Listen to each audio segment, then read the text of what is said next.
It was supposed to be just another Friday night.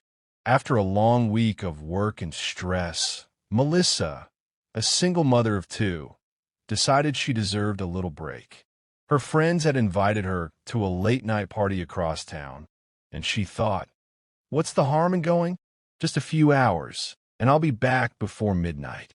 Her children, Ethan, age 9, and Lily, age 6, were already dressed in their pajamas, watching cartoons in the living room.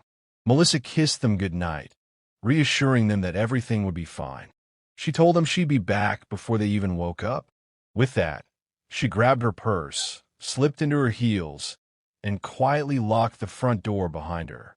The street outside was dimly lit, a cold breeze brushing against the houses as she drove away. Inside, however, the children felt both excited and nervous. Ethan, being the older one, told his little sister not to worry. "It's just us tonight," he said with a forced smile. Lily clutched her teddy bear tightly, nodding, though she felt uneasy about being left alone. The house, once lively with her mother's presence, suddenly felt larger and emptier. Every creak of the wooden floor, every hum of the refrigerator seemed louder in the silence. For the first few minutes, it felt almost like an adventure. They giggled as they stayed up past their bedtime, whispering stories and sneaking snacks from the kitchen. But as the minutes stretched into hours, an unsettling tension started to creep into the air. The house seemed different in the dark, heavier, colder, and strangely watchful. Neither child could explain why they suddenly felt like they were not alone. Melissa, meanwhile, was laughing and dancing under bright lights, completely unaware that the night she thought would give her freedom was about to turn into her children's most terrifying memory.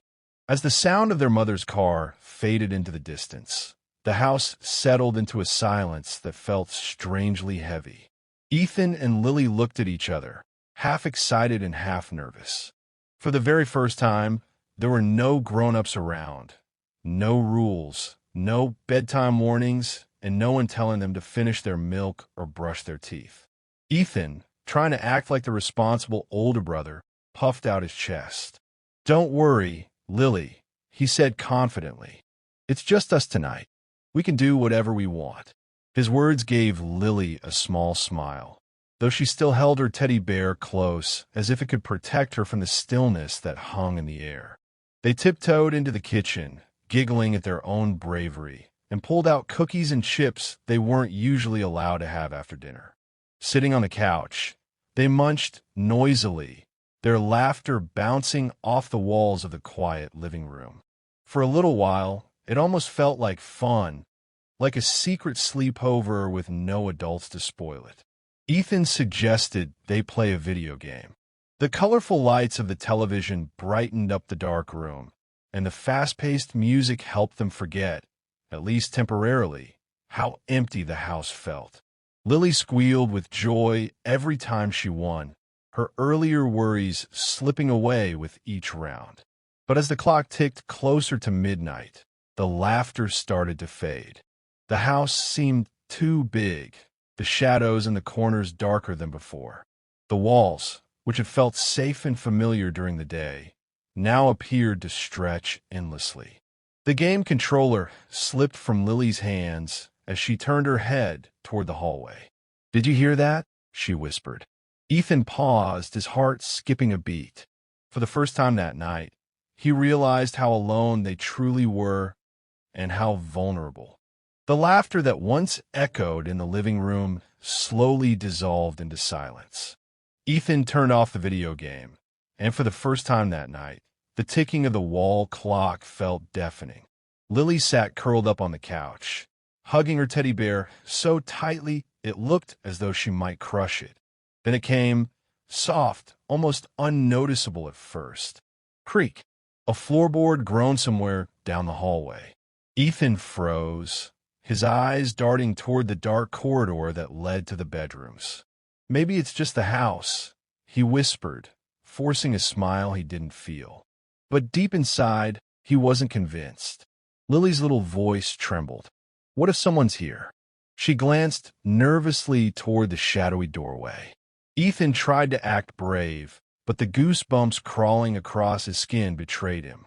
Another sound followed, the faint rustling of what seemed like footsteps, slow and dragging, as if someone was moving carefully to avoid being noticed.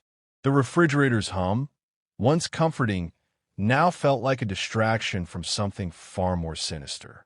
The house was no longer their playful playground. It was beginning to feel alive, watching, waiting. The children's imagination raced. Was it their mother, maybe returning early? Or was it a stranger, someone who had slipped inside when they weren't paying attention? The sound came again. This time, it was closer. Thud! Something fell in the kitchen, sending a sharp jolt of terror through both kids. Lily screamed softly, covering her mouth immediately, as if afraid whoever, or whatever, was in the house might hear. Ethan grabbed her hand and whispered, "Stay quiet. Don't move." His voice was shaking, but he knew he had to protect his little sister. The once cozy, familiar house now felt like a maze of shadows and threats. Every corner seemed to hide an unseen figure, and every sound carried the weight of danger. Neither of them knew it yet, but this was only the beginning of a night they would never forget. The silence of the house was no longer just silence. It was heavy, suffocating, almost as if the walls themselves were pressing in on them. Ethan held Lily's trembling hand, trying to stay calm, but his wide eyes gave away the fear boiling inside him. Every second that passed without their mother felt like an eternity. The footsteps had stopped, but that only made things worse. The unknown presence in the house felt even more threatening when it was quiet. The children strained their ears, listening desperately, but all they could hear was their own shaky breathing and the relentless ticking of the clock. "Ethan, I don't like this," Lily whispered, her voice barely audible. She was on the verge of tears. Ethan swallowed hard. "It's okay. I'm here. I won't let anything happen to you." His words sounded brave, but his throat was dry and his heart pounded so loud he thought the intruder could hear it too. Then came another sound, a slow scratch along the wall, like fingernails dragging across wood. Lily's eyes widened in horror. She clutched Ethan's arm so tightly it hurt, but he didn't dare pull away. They both turned toward the hallway, the place where the darkness was thickest. It was too dark to see clearly, yet both felt certain something or someone was standing there just beyond the shadows, watching them. The cozy house that once felt safe had transformed into a cage. Every shadow looked like a figure. Every flicker of light felt like movement.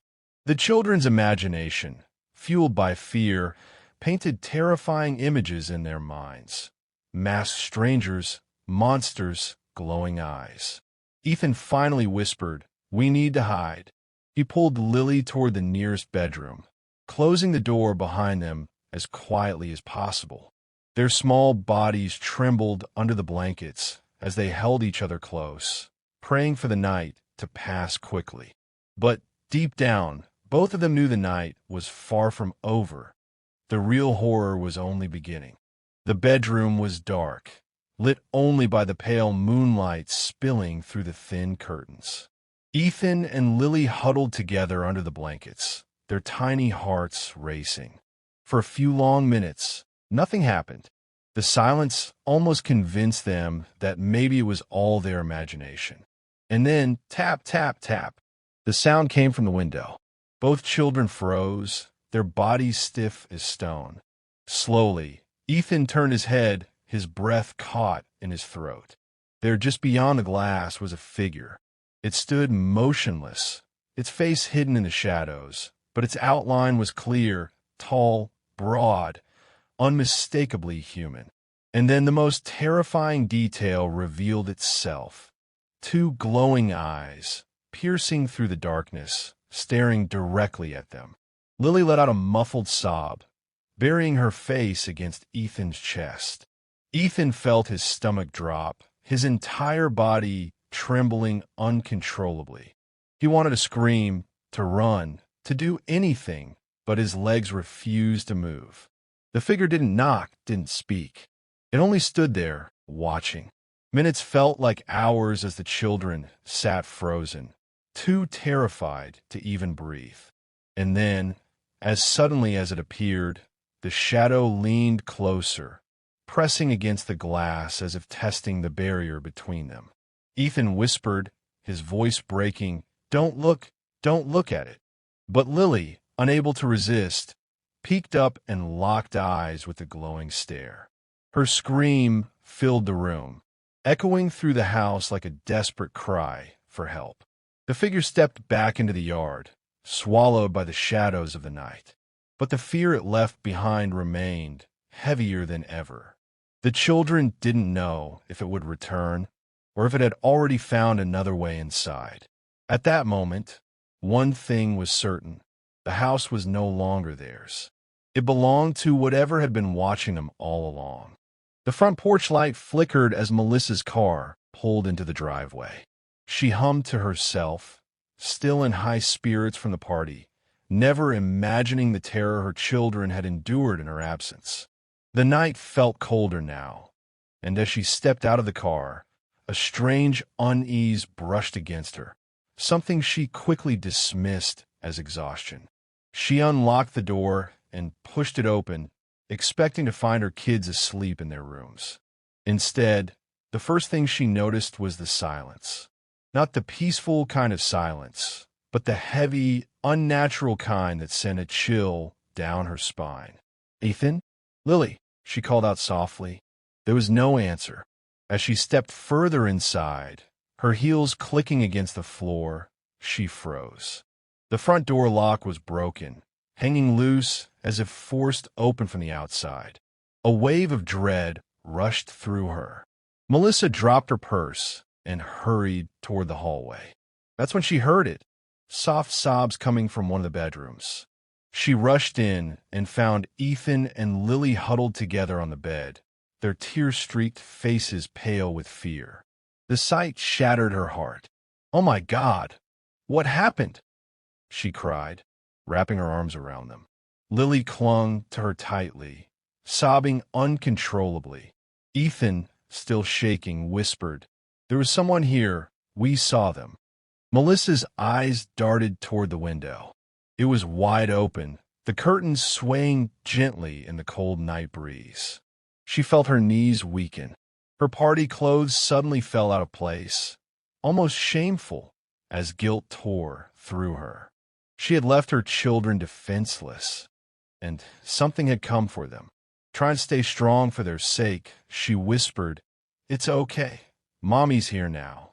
But deep inside, she wasn't sure if anything was truly okay, because whatever had entered their home might still be watching.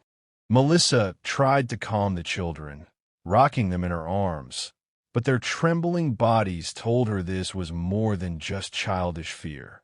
She walked through the house, checking every door, every lock, every window.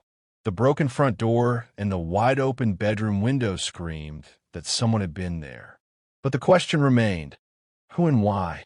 Her hands shook as she reached for the home's small security system. The cameras had been recording all night. Maybe they would reveal the truth. Melissa sat with Ethan and Lily beside her, her finger hovering over the play button. The footage began.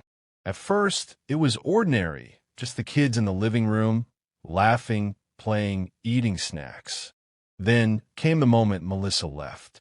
Hours later, a flicker of movement appeared on screen.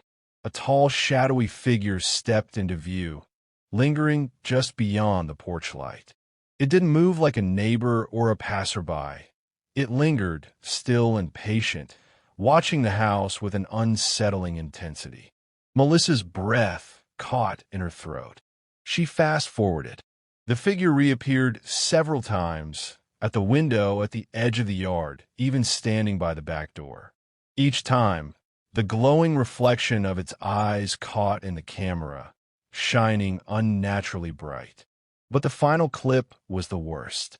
Just minutes before Melissa arrived home, the figure approached the camera directly. Its face was still hidden in shadow, but its head tilted unnaturally, almost inhumanly, as if studying the lens. Then the screen glitched, distorting into static, and when the image cleared, the figure was gone. Melissa's heart sank. The police would later dismiss it as a trespasser, but deep inside, she and her children knew the truth. This wasn't just a stranger. It was something else, something that didn't belong to this world. And the most terrifying part? The camera had stopped recording before she returned. No one could prove whether the figure had truly left or I.